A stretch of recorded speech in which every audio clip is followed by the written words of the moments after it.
Hey there, future international students. Planning to study abroad?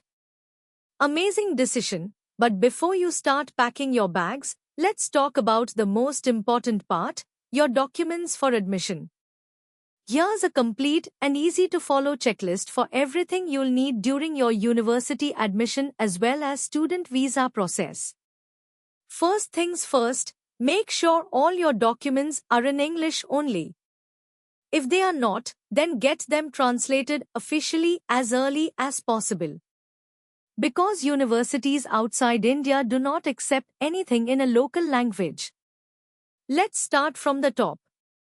You'll need your birth certificate. This is often required in countries like Germany, Canada, or Australia and many other countries.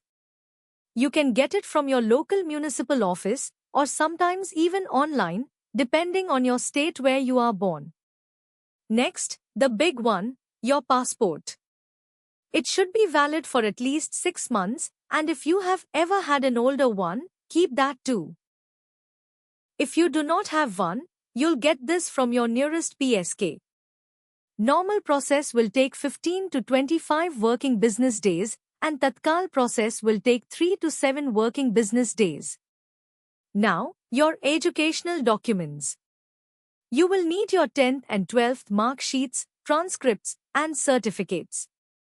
If you have completed a diploma, bachelor's, or master's degree, gather all semester mark sheets, consolidated mark sheets, transcripts, your provisional certificate, and your final degree certificate. You will get this from your institutions such as school, college, or university's admin or exam department. Just put in a request and they will take 1 day to 4 weeks of time to process it. Up next, letters of recommendation. You will need 3 letters, each from a different person. It could be a teacher, professor, head of department, or even a work supervisor. Make sure each letter is printed on official letterhead and make sure they include their phone number and email address. Now comes your English proficiency. Depending on the degree level and country, you will need scores from one of these tests. Score at least 6.5 overall in IELTS, minimum 80 in TOEFL, minimum 60 in PTE, minimum 110 in Duolingo. Keep in mind, Duolingo is accepted at USA and UK only.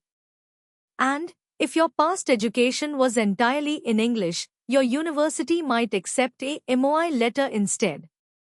This letter should come from your past institution, stating that your course was taught in English. Next, your statement of purpose or personal letter. This is your story. Why you chose the course, the university, country, and what are your future goals? Keep it around 500 to 750 words. Get professionals' guidance and make it personal and make it honest. Some programs of your interest may ask for GRE or GMAT scores. If it is not required, you can skip it. But if it is asked for and listed as mandatory, do not delay. Book your slot in advance, get prepared for exam, and achieve the required score. Now let's talk about WES or credential evaluations. This is usually needed if you are applying to universities in the USA or Canada and some other.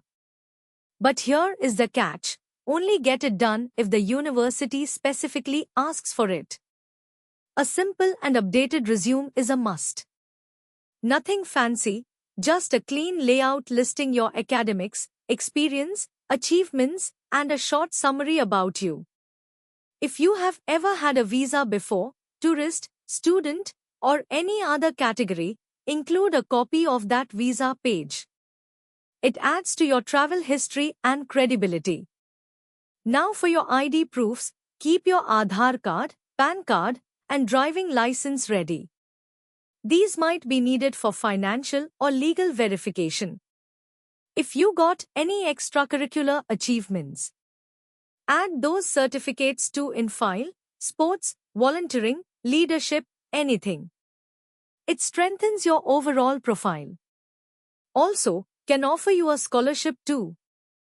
If you are married, Do not forget your marriage certificate, especially if your spouse is traveling with you or sponsoring you financially. Now, let's talk the financial documents. These are crucial and vary by country.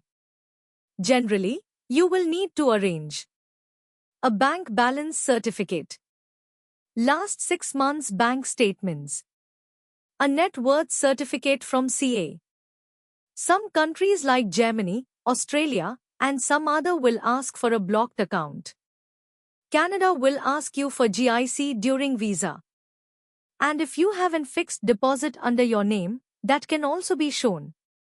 These documents can be arranged through your bank or CA.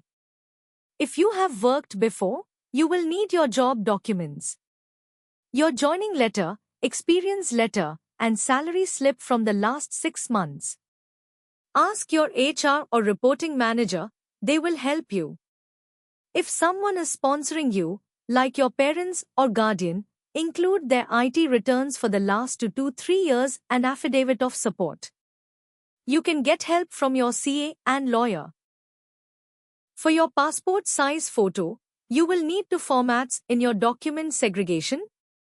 Either 35 by 45, used standard size in most countries, or 2 by 2-inch, mostly for the USA.